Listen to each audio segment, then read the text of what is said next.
Yeah. Yeah. So for me, there's a couple things at play.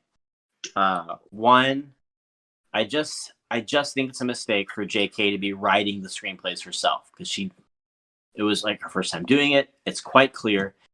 Now, the if you read the screenplay of Fantastic Beasts, it's not much better than the movie, but when it's in her words, certain things resonate better. So, like for instance, at the very end, when he captures Grindelwald in the first film, the screenplay describes it as Newt grasps his wand confidently, and a mysterious bright light flashes from his wand and ensnares Grindelwald.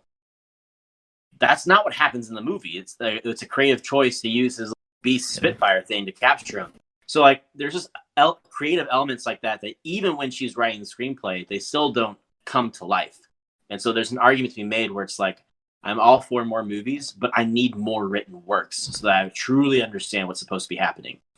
I think that it is a mistake to bring David Yates on to start a franchise when David Yates was the director that was brought on to close out the series when it was at its most adult tier. So when we're being introduced to the American Wizarding World, this should be, for the audience, even the long-term fans, a similar tonal experience to seeing Diagon Alley for the first time. We're seeing how the Americans Wizarding World acts. There needs to be a whimsical element, but David Yates' tone is so drear, gray, and bleak, it just doesn't mesh well. It doesn't work.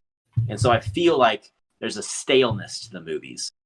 And I just also don't think that she really had it all planned out appropriately, because every time I go back to the later books and hear what's Albus's brother's name? I forget. Aberforth. Aberforth. When Aberforth is talking to the kids about how Ariana was murdered and their confrontation with Grindelwald and stuff, like it doesn't add up to what these movies are. And it's very strange to me. I just don't think that they're doing what they need to be doing. And the fact that they initially wanted to make 6 movies out of this, and thank God are narrowing it down to less, you're just like stretching it too thin. It's like when they made The Hobbit. It's just, there's not the content there.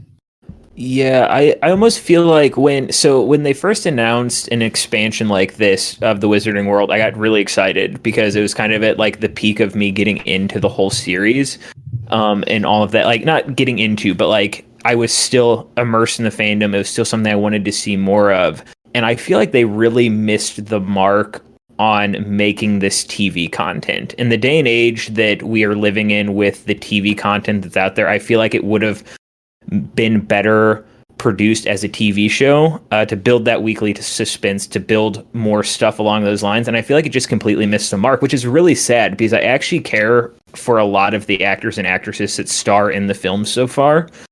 That's left me feeling a little bit disappointed by well, not a little bit, very disappointed by the way that everything has played out, because you're kind of left feeling like it's a little lackluster. Like, okay, so they did so well with the other films. Why are we getting this almost like it almost felt rushed to me. It was like, we need to capitalize.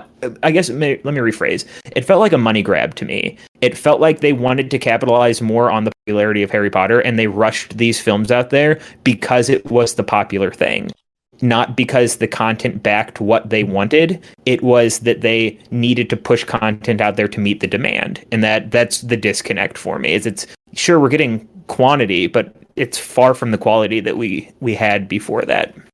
There's also something to be said that, like, as fans, we're now expected. So as I said earlier in the podcast, as when you're a Harry Potter fan of the books and movies, you have to look at them separately. Yes. But as fans of the Wizarding world, we are now forced to take Fantastic Beasts as canon, whereas the original movies aren't canon. They're a visual aid to the books we grew up, but they're not the story of the books. But now we have these new movies being made, and we're supposed to accept the fact that it is 100% canon with the books as well. And it's just strange.